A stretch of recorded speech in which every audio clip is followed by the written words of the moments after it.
Hey, and welcome back to the Friday 5, November 14th. Let's jump right in. Start where we always start with mortgage rates. VA 30-year fixed 6.04%, FHA 30-year fixed 6.02%, conventional 30-year fixed 6.38%, conventional 15-year fixed 5.86%, and conventional 7-year ARM 6.05%. So it has been a pretty uneventful week with the ongoing government shutdown and Veterans Day earlier in the week, where the markets were, well, at least the bond market was closed on Tuesday. Now that the shutdown's over, we should see some return to normalcy with economic reporting, and I'm sure that will lead to a return to normalcy with some volatility in the mortgage-backed securities and treasuries markets. Number two, I wasn't going to address this. I really didn't want to mention it or waste time on it, but it's got enough attention that I feel like I have to. 50-year mortgage. One answer, no. And here's why. Here's why it's a no for me.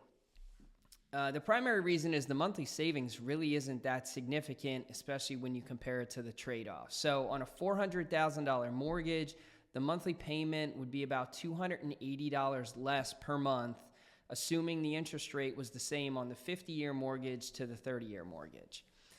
That brings me to my second point, though. Based on existing differences in interest rates between the 15-year, 20-year, and 30-year mortgage products, the rate on a 50-year mortgage product would not be the same as a 30-year.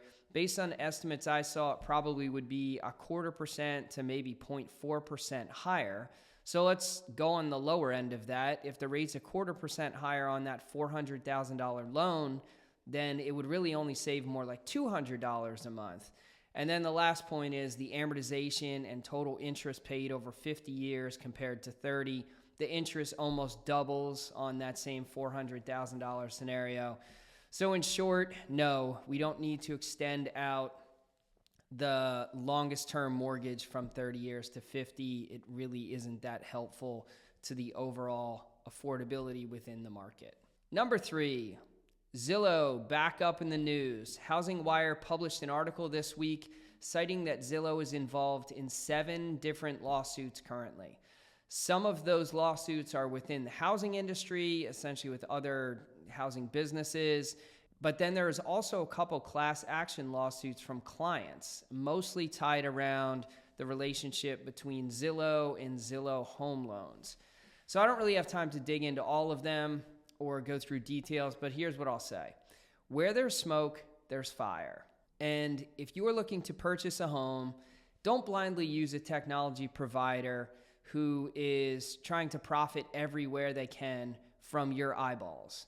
Instead, you want great local representation as a consumer. Find a local professional who has a track record of providing great service within your community. Get referrals, go to that person.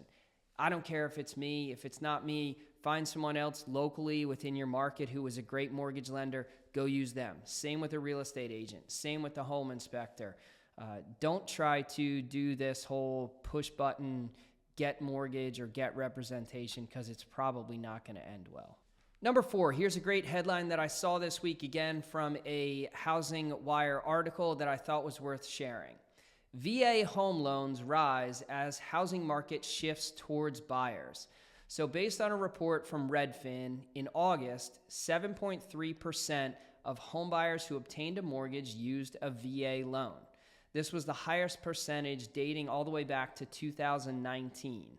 So it's really great to see that more sellers are accepting of offers from veterans who are using their VA home loan benefit. I personally closed a VA loan last week for an awesome young couple who have one child and have another one on the way. And it's great to see an increase in usage, although I highly doubt here in Eastern Pennsylvania that we are at that 7.3% national level. So I'd love to see the market continue to accept VA financing. These are the people that served our country.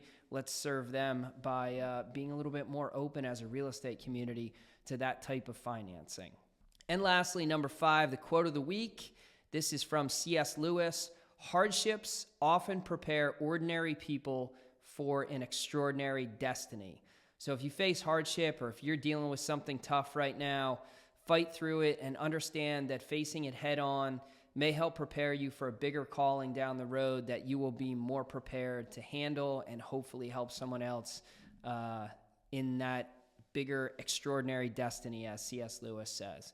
So thanks for watching. I hope you have a great weekend. I hope you have a great upcoming holiday, Thanksgiving with your family. If I can help you in any way, please reach out.